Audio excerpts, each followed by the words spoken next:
Okay. Um, Thanks for coming. First of all, thanks for coming along to this session on Amazy and how to use Amazy. Thank you to Amazy as well for sponsoring me to do this. It's great, and we have someone from Amazy along, Paulina. She's going to be sitting in on the session. She'll join me for the Q&A at the end in case there are any questions that I can't answer, and she'll be watching out in case I get anything wrong while I'm doing the presentation, which is always quite possible, and maybe stepping in and correcting me. Um, the Yeah, so thanks for coming along, Paulina, too. It's nice to have someone sort of here to make sure that I get things right, or at least reasonably close to right. Thank you, Nick. Okay. Um, as you're here, you probably already know I'm Nik Peachey. I'm the pedagogical director at Peachey Publications, and I do a lot of work publishing my own materials. I work in teacher training, work in consultancy and materials development for other companies, and I've been working in English language teaching for about a little bit over 30 years now, probably about 32 years. Oh, it's 2025, isn't it? It might be 33 years now, which seems to have flown by very quickly. Anyway, as I said, in this session, we'll be looking through Amazy and some of the things that it can do and how to do them.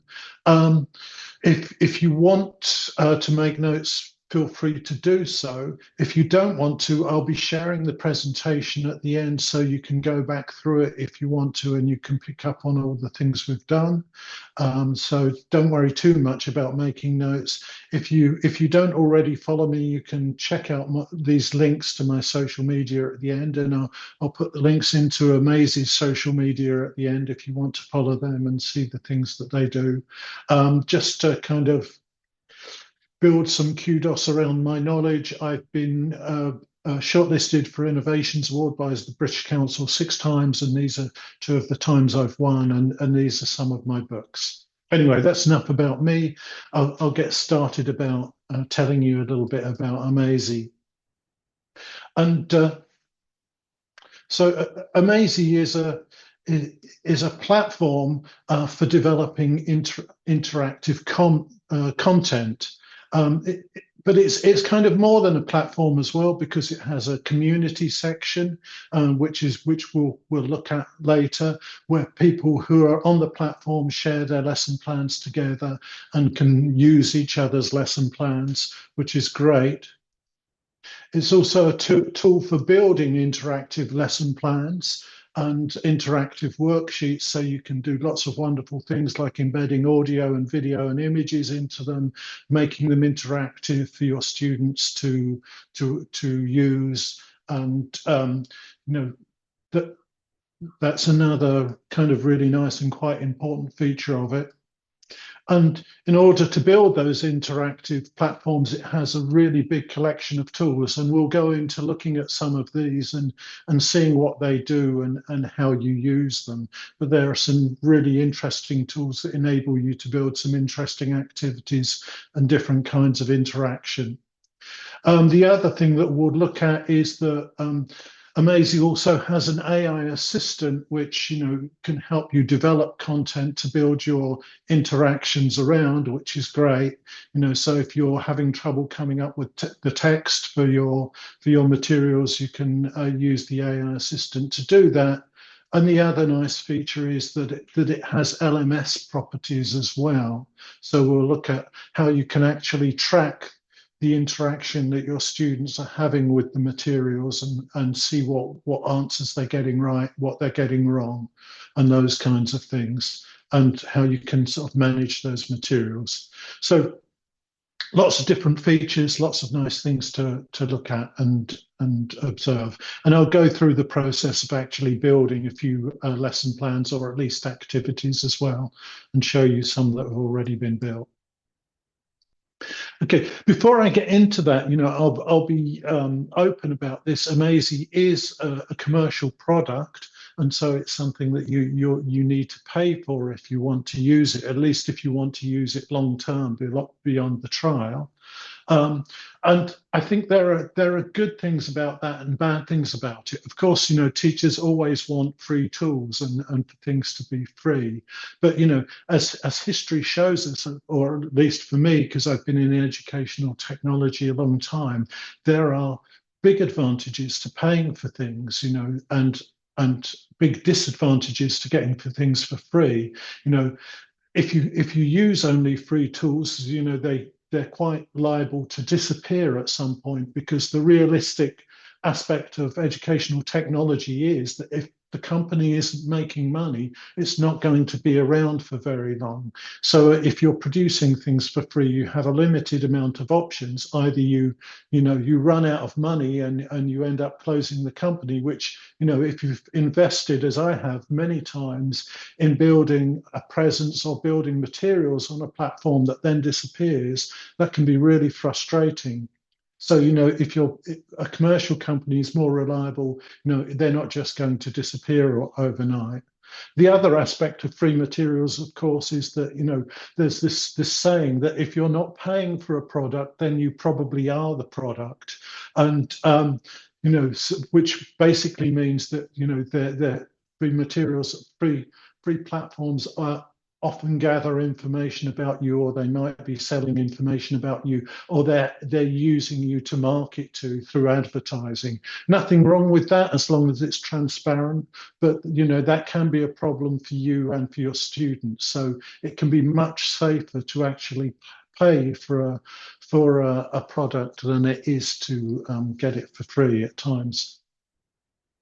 The other thing about paying for a product is that you enable the company to invest and to improve. So a product that's generating revenue is going to get better, and that helps you because you get a better product.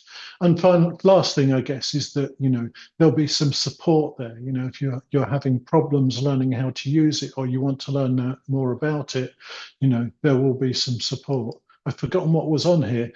Just in case you want to know the prices for Amazy before we start, you can negotiate a school price if you get in touch with them, but the personal price for one teacher for a year is $144. But if you use this code, I'm showing this to you now, and I'll show it to you again at the end. If you use this code before midnight today, that's Nik50, you'll get 50% off of that for the first year.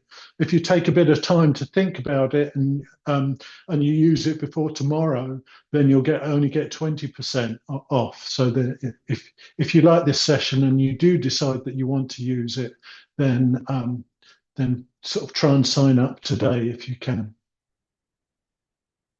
Okay, so let's go and have a look at the materials and what it can do. I want to start by looking at the community, and because the community has a lot of nice features, and hopefully you'll be able to see it loading.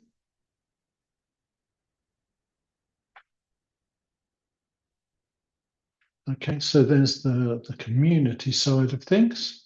And what you see when you first come into the community is you see all of the lesson plans that have been shared by different members of the community. So you can scroll through these. And as you can see, there's lots and lots of materials there. I don't know how many exactly there are. Maybe Paulina could type that into chat and let us know if she's got any idea exactly how many there are so far. And at the moment, you can also use it in other languages as well. So you don't have to use it just in English. You can build materials in multiple languages. And you can see at the side here, I'm checking the language menus: English, German, Spanish, Italian, looks like Chinese, and Russian, Japanese, French. So lots of different languages that it works in too. You can search for your level, the level of the materials according to the European Framework of Reference, and you can search for materials by age. That's quite broad in terms of kids, teens, or adults, which is quite handy. One of the other features of the community is that this area here is where you can go to build your own library and store your own materials if you want to, and you can sort of actually create folders and put materials into classes. So if you want to gather up a bunch of lesson plans for one specific class that you're teaching, you can put them in a separate folder so you can find them later. I'm going to have a look at a few lesson plans that are shared that I found in the folder. Hang on, see if I can find them. See if I've put them in the right place. There you go. So I go to my class 1, and I'll show you an example of a lesson plan and what they look like. So this is one example. It's a lesson plan on how to be social. You see, it's got a nice header at the top. It's got the objectives, which students can click on as they go work through them if they want to. And then it's got some questions for them to think about. I'll just show you the student view because I'm looking at the editable view at the moment. So there it is. Students can check on the bits that they've done, and they can actually type in here. So they can submit text answers to some of the questions. It's not just that they can discuss them, they can submit those. It's listing, there's a table there for them to put in different answers if they want to. It's very image rich here. You can embed, it's got a listening embedded into it. So there's a listening text. I'm going to mute that so I don't have to talk over it. And then there's sort of some interaction here as well. You can pick the different options to answer the questions. And then in this case, although you don't have to do this, you can put in a check button so that students can check their answers and see which ones they've got right and wrong. Obviously, I haven't got many right. One of the other nice things that it can do is that you can have gap fill activities where students have to type the words. And again, they can check them, so it can be used for autonomous learning. And you've got sort of phrases, matching activities, so you can match two halves of a phrase. So those are just a few of the types of things, or you can type in words from a box. So lots of different activity types in there. And this is one that I particularly like, which is to start recording. So you can get students to record their voice, which is a great thing for speaking homework if you're getting them to record their voice, and then you can check it out later. So kind of really nicely designed plans and really very interactive and media rich. And I should have stayed on that one actually. And if you decide that, let's go back to it. When you open it, let's open it again. If you decide that you want to grab that one, let's open it from the community. I'll open another one. So if you decide that you want to grab it, you can actually just copy it into your folder. So if I go here, and let's go back to community. And if I click on copy, this will be copied into my drafts. And once it's in there, so I'm going to just copy this one. It's been copied in, it's copying into my drafts folder. Let's wait until it gets there. Now, if I go to drafts, it's there and I can open it there. And then I can start to edit it if I want to. So if for example, you think, oh, the lesson plan's too long, or I'd rather have something different in there, or I don't like that activity, or I want to change it, then it's very easy to change things and then make the lesson plan your own, which is a nice feature. So it's not just that, you instantly have access to a whole bunch of lesson plans the minute you join. You can also edit those lesson plans, change them, and make them your own, and make them suit your own teaching style or for your own needs. So I think that's another really useful aspect of Amazing.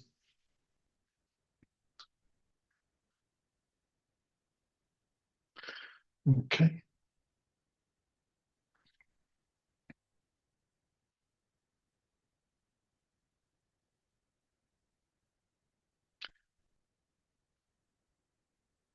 So that's the community. Oh, one of the other things that you can do is you can sort them to see which is the most popular and which is the most recent.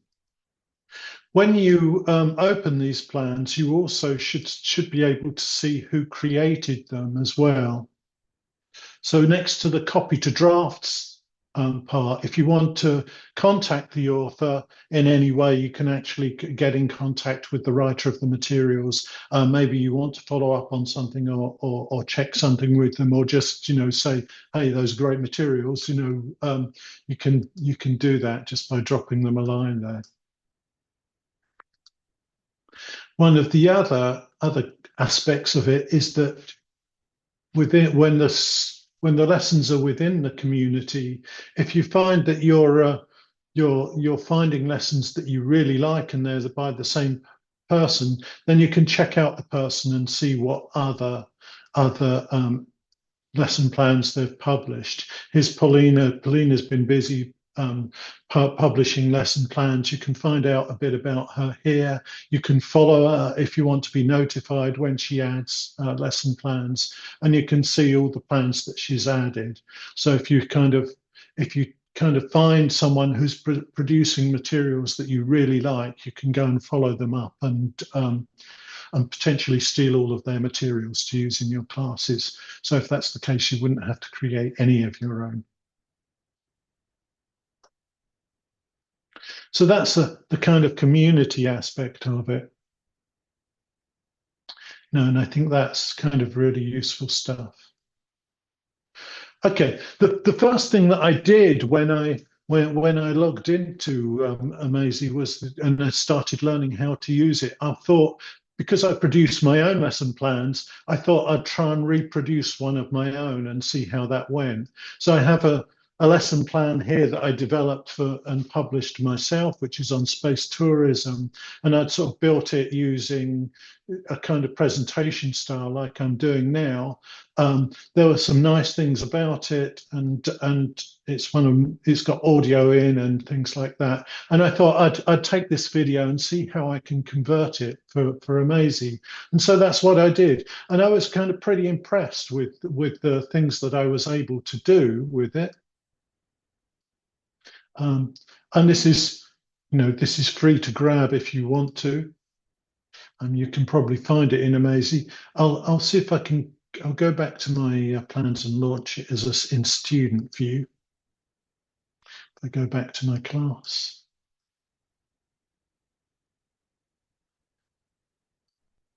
So to view it as a student, student view. So this is what it looks like. So I had my header. For the vocabulary brainstorming, there's a nice field here that students can type in their vocabulary words, and they have to type in 12 words, 10 words, but I've left space for 12.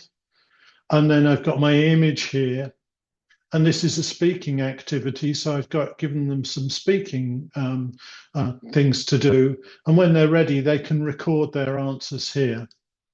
So I can start. It will start recording me, and it will record my message. I can pause it while I think about each question, and then start it and record again. And then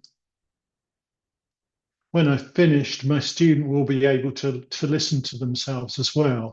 So if they like the recording, they can submit it in their submission, but if they don't like it, they can easily delete it, and they can start recording again if they want to. So that's a great tool because it encourages students to repeat themselves, to do better, and to improve on their performance. The next thing I tried to put in my 3 listening activities. Now, so I've got 3 audios that students can listen to, and I uploaded them here along with the pictures.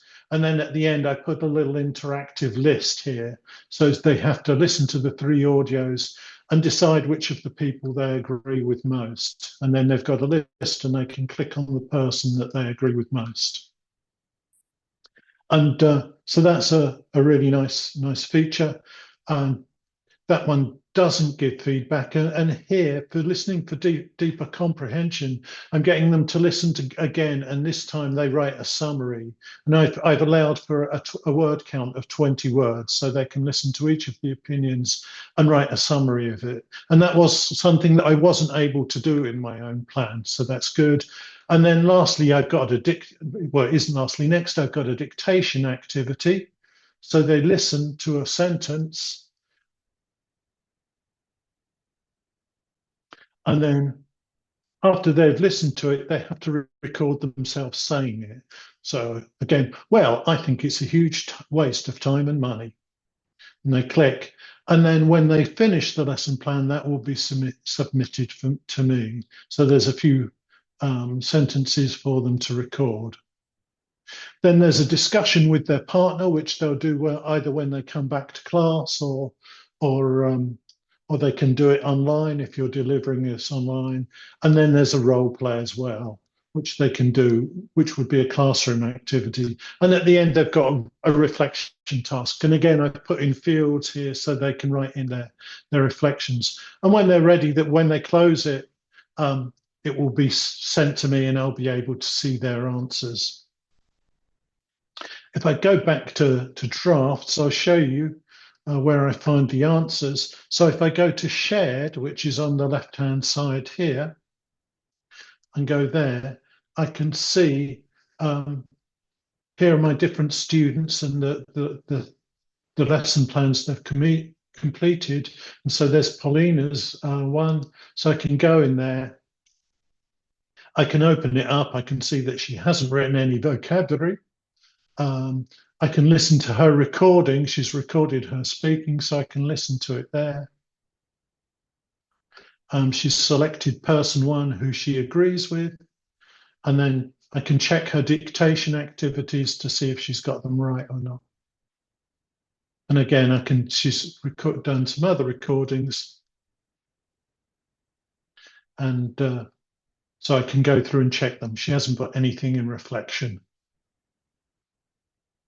Okay, so I'm able to build quite interactive activities and quite interactive lesson plans that I can sort of deliver to my students, and they can do them for homework or in the class. They can type into them. So there's written production, there's spoken production, as well as listening activities. So they're kind of very rich kind of learning experiences in that way. And I'll close that one, come back here. So if you want to go through that and check it out later on, you can just click on these buttons here. You can see both versions. Okay, so let's start having a look at the tool set and how we create some of these activities. So it's quite a large tool set.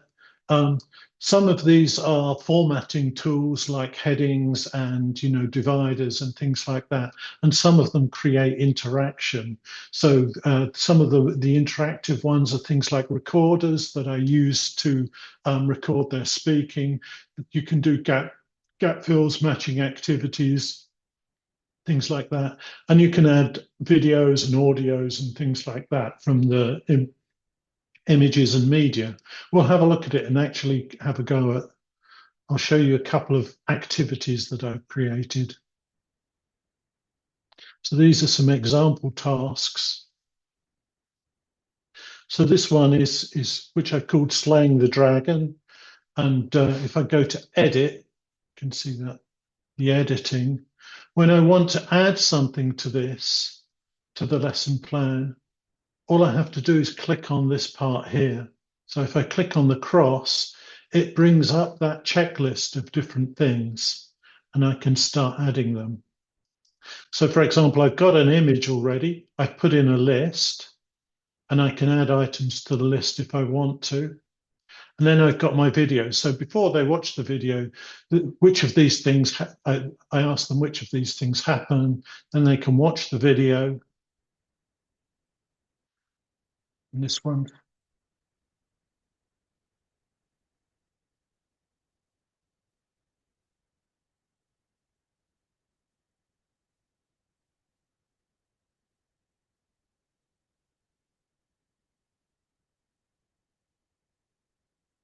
Yeah, that didn't go too well, did it? Um, then I kind of, who kills the dragon, the man, the woman, or nobody? In the end, actually, it's the woman who kills the dragon. And then I got them to write a short summary. So if I want to add to that, and I want maybe a discussion task or something like that, or a text with some gap fill, I can just sort of click on here. With the video, when I put it in, if you go to YouTube and you click on link, oh, sorry, no, that's not right. Hang on. If you've got a video that you want, so for example, this video, I grabbed it off YouTube. I'll go to where it is now.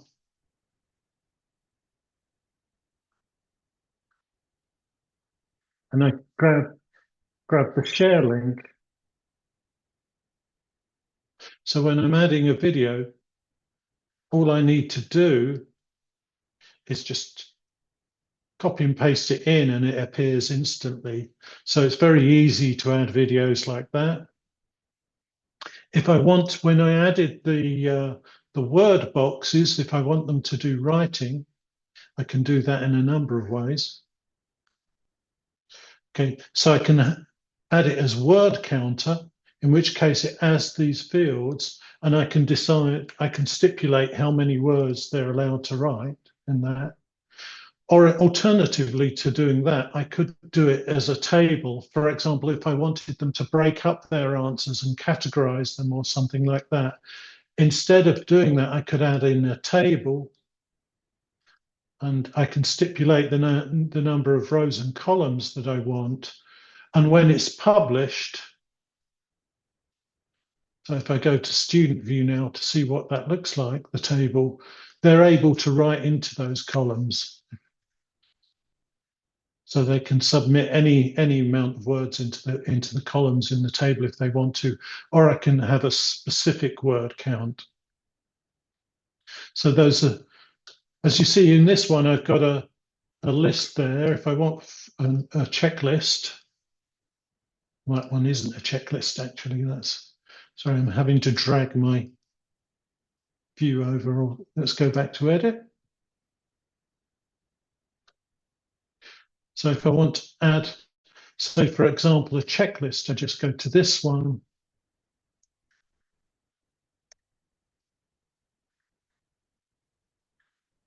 And this becomes an interactive checklist that my students can work with. For the little multiple choice thing, I choose a test, and then I can put in different options.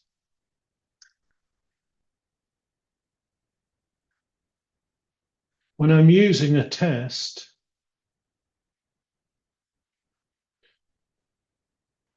then students will be able to check their answers for that. If I want to fine tune that at all, I can move it up and down like that. So that's easy to do.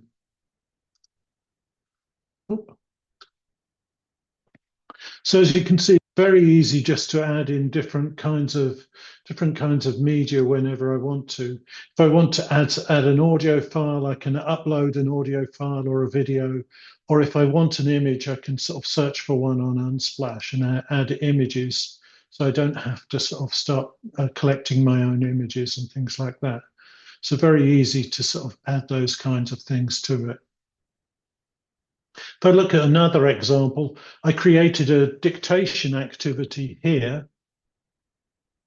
And for the dictation activity, there's an audio, and then there's a box that my students have to write in. So they have to listen to the audio file and write the whole thing in.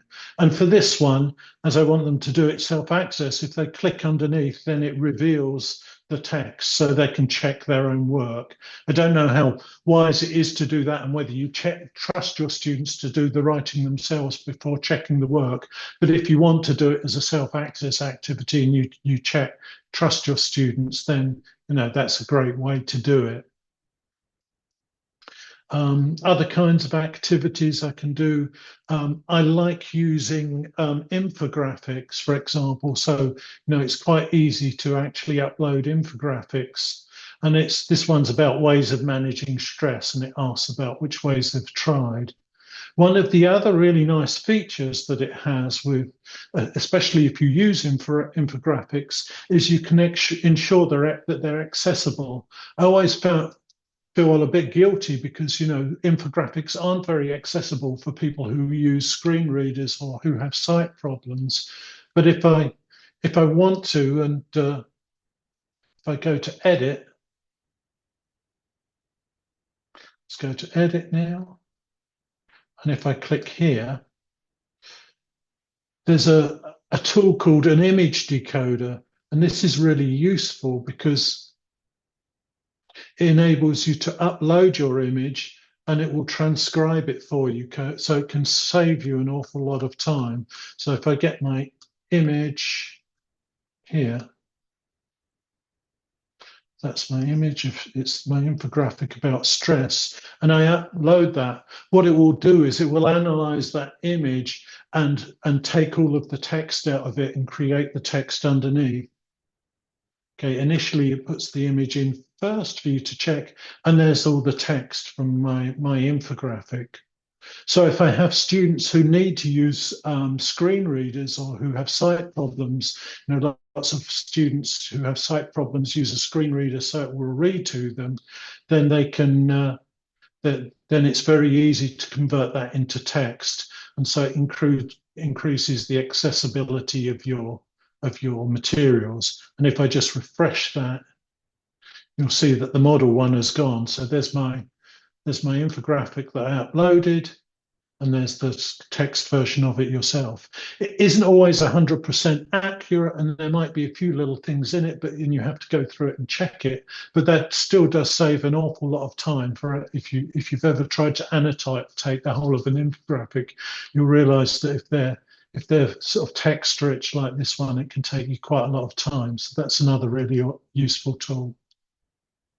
So lots of useful tools there. Before I show you, lots of teachers like to do gap fills and things like that, which are really useful. And what I'd like to show you before I show you how to do that is to create a lesson from scratch and get the text for it. So for example, I do that here. I just click on create a lesson.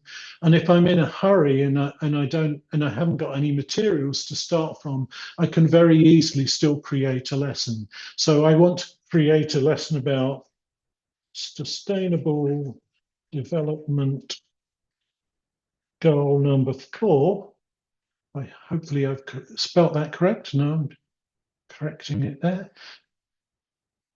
So I want a lesson about that. If I click on this little icon, it's called a burger icon down on the bottom right, and open it, it opens an AI tool which can help me generate text for my lesson. So I've got sustainable development goal number 4 there. I can choose the type of text I want it to be, whether it's a dialogue, a news article, list of facts, whatever. I'm going to go for a list of facts. I can choose the level. I want it to be for teenagers. They're quite high level, so they're C1. And then if I want keywords included, I can, but I'm going to click on generate. And that's instantly generated me kind of 8 facts about the Sustainable Development Goals. Perhaps I also want a little news article about them. So instead of a list of facts, I'll go for news article. Try again. Oh, I haven't clicked save. Okay, next one. Okay, so now I've got my news article. And then I could have perhaps 4 different opinions of people talking about the Sustainable Development Goals. So I'll click on that. Okay, and it's generated my 4 opinions. If I've got some text-to-voice software, I can actually record those and upload the audios. I can then sort of add in different activities. If I want sort of to add other things to it, I can add in images. One of the other things that I can do though is for example, if I highlight text, I can choose what I want some other things to make it interactive. So for example, if I want gaps in it, and click on that. Now when I click on one of the words and click on gap, it starts to create a gap fill activity for me. Okay, I'm going to click on half a dozen of these gap it.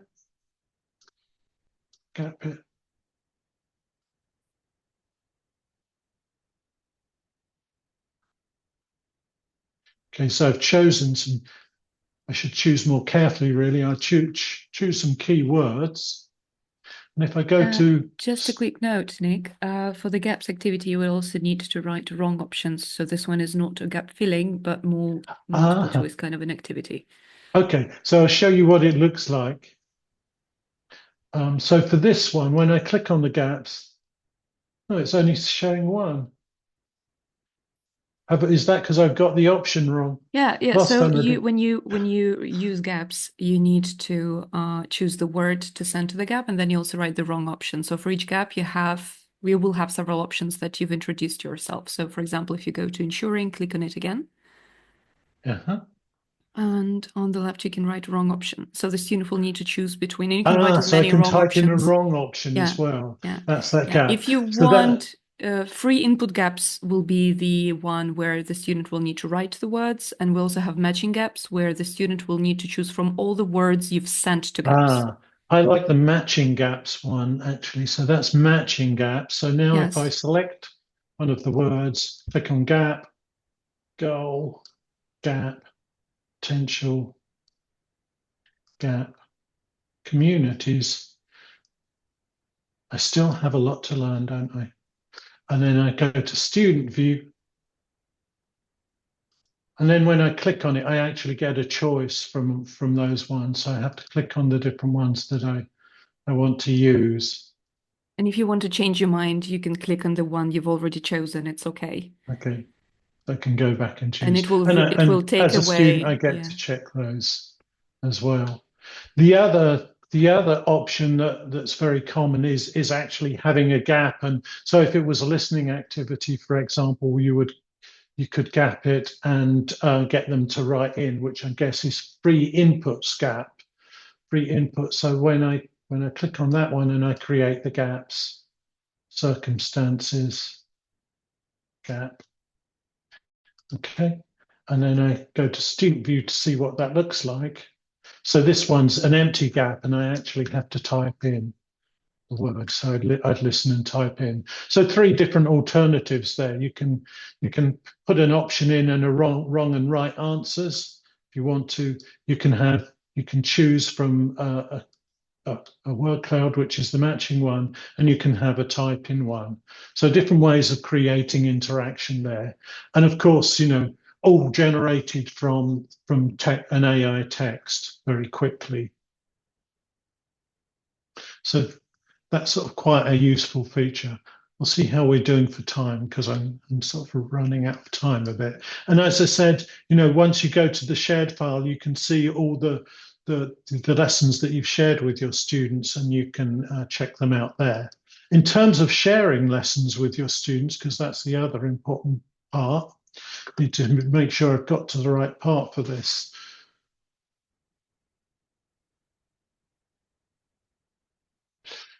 When you want to share a lesson for the students, you just open it and then click on send to student, and then you can copy a link. So you get a link that you can copy and you can share it with them. And that's quite easy to do.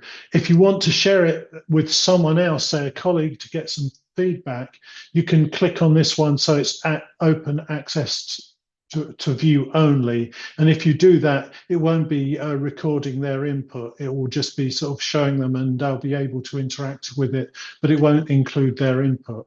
If you turn it to that one, when you share it, the student will be able to interact with it. So there's a way of working collaboratively there if you want to share it to get feedback from another teacher or something like that.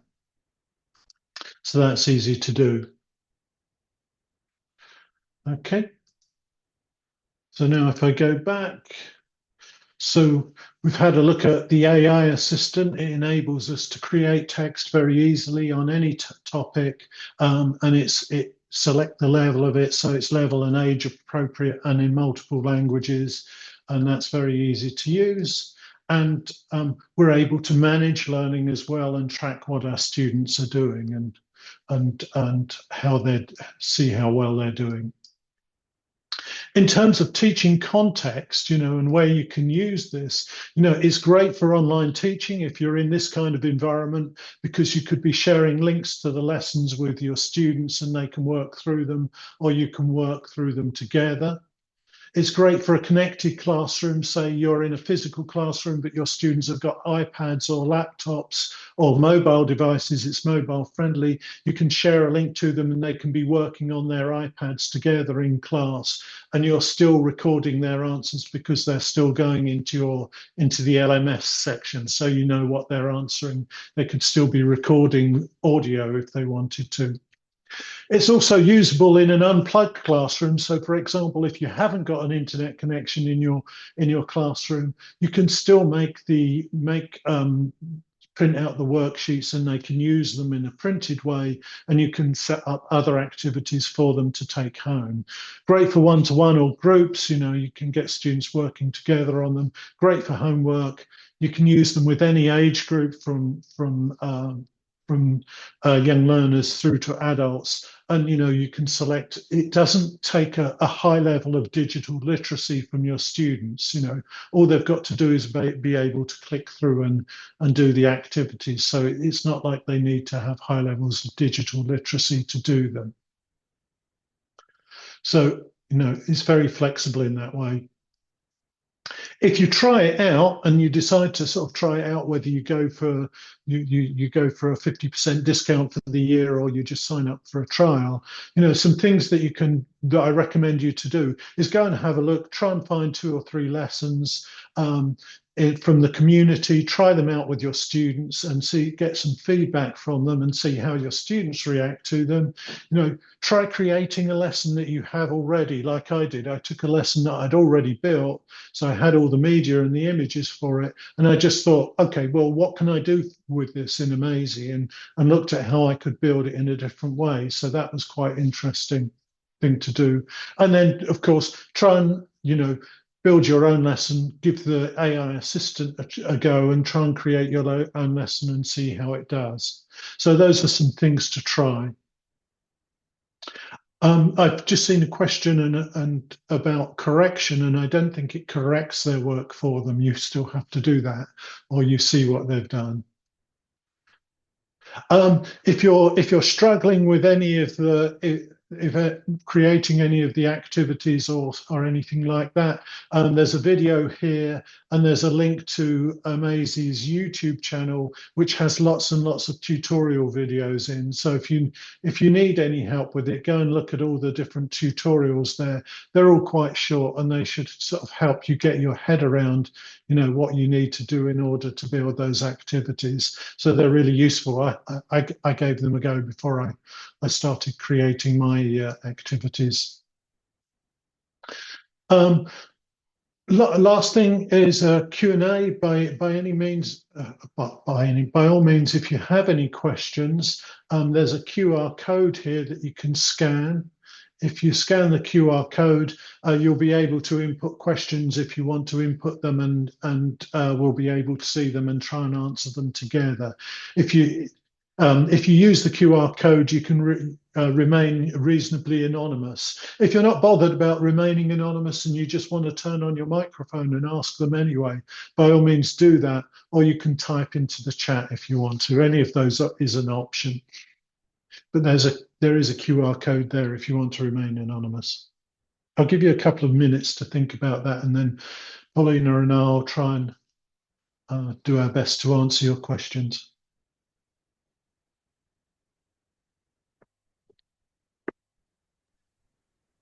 We have actively been answering a lot of questions in the chat as well. Oh, that's good.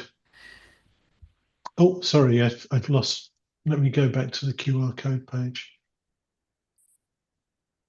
Because there don't seem to be any questions coming through the QR code. Just a question again with the speaking task. Do I have to listen to the audio? Is there like automatic transcripting? There is no automatic transcripting yet. We will build it in the future, but you can change the speed of the audio and you can listen to it at 1.25, 1.5 speed from the original one. And actually can do this for any audio. You could slow it down or speed it up. So when I have my students' recordings, I usually put it on 1.5 speed and just listen to it quickly because there will be a lot of hesitations and pauses and stuff. Mm. And can you download the file? Yes. Okay. So I could feed it into something to Yes. transcribe it. Okay. Yeah. All right. Thanks. I've just put the discount codes up again, just in case there's nobody's putting questions through the QR code. Seeing what sets Amazi apart from all the other options, in your opinion?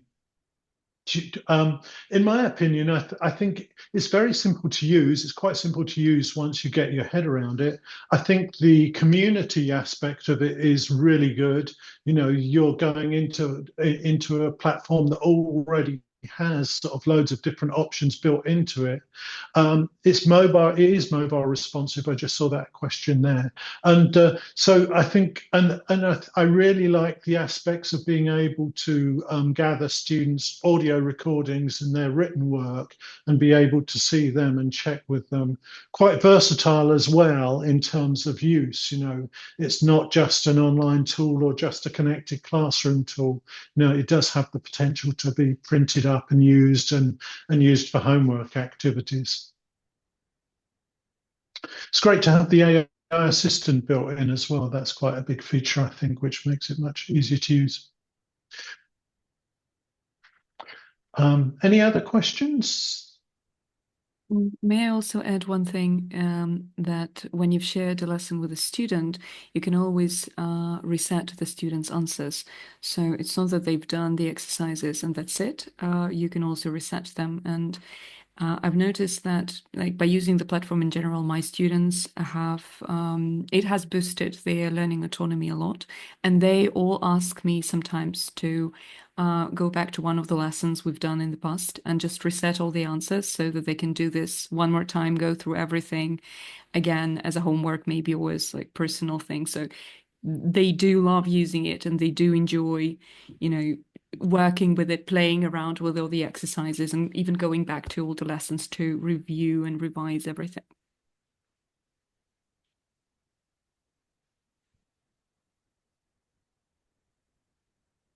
There's a question about Portuguese. Will you be making a Portuguese version available soon? We will do it. It's just hard to say when exactly because we have a lot of plans for different features and Yeah. tools in the platform. So it is somewhere in the plans. One other helpful thing that I found in it is that if you do sign up and you want to try and make your money back, you can become an affiliate as well. So if you click on the affiliate link and you know, you start recommending it to other people, you might be able to make your subscription money back. Um, One other thing I'll add is that if you want to grab the presentation and to go through it again, the QR code is there, and there's links to it here to Amaze's social media as well. Oh, I've seen another question. Potential for use with adult zero A1 level learners who are refugees and asylum seekers with limited technology, modest devices. It's really difficult to say about, it would depend on how modest their devices are. I think the level and adult learners isn't a problem because, you know, it can be put down to those levels, and there are certainly plenty of materials there for adult learners, but it would depend on the kind of how modest those devices are. If it looks like if they're reasonably up to date in terms of having a browser, I think it would probably work in them. I don't think there's any particularly sophisticated background technology running sort of behind the activities, is there? So if they've got a browser, it should run in them. But if they're kind of your old style, like the first phone I had, the old style Nokias, then probably you're not going to get much to work on them.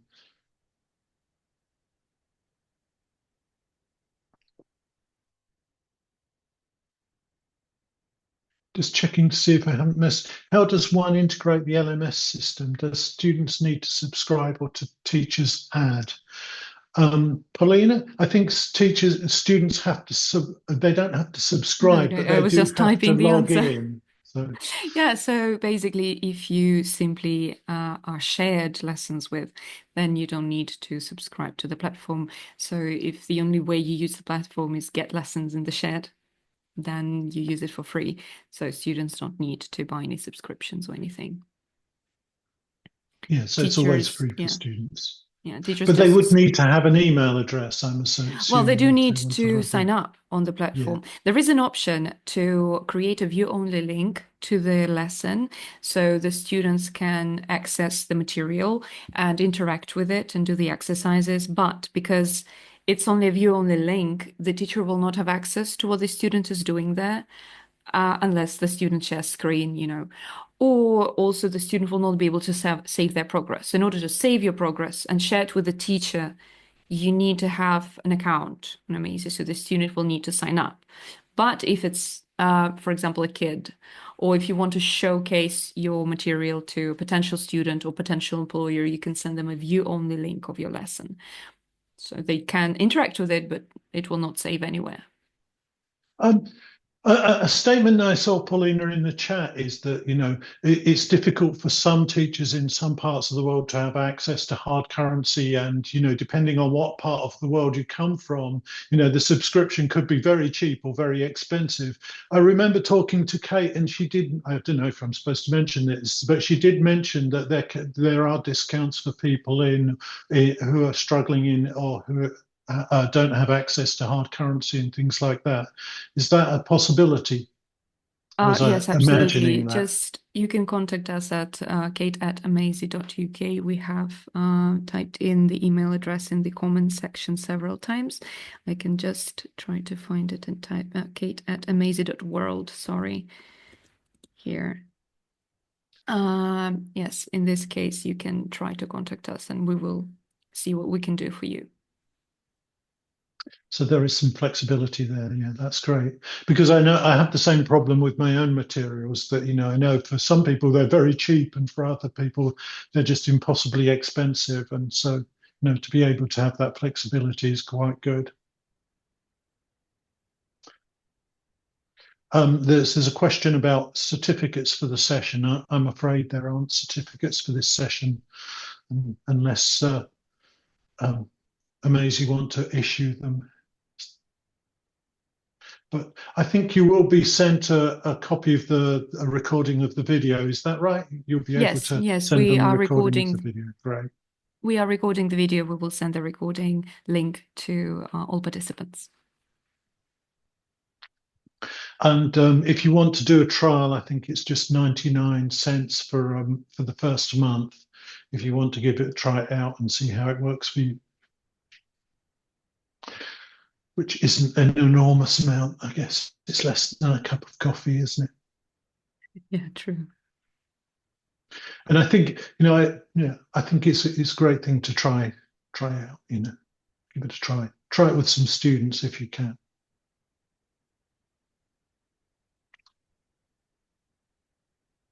Okay, I think that's about it in terms of questions. So thanks very much for coming along. Thanks for listening and for hanging out to the end. Most people have made it through to the end. I hope my presentation wasn't too painful. It's nice for you to see me struggling and getting things wrong sometimes, I'm sure, and as I do. And I hope you give it a try and you find it useful. Thanks very much. Thank you.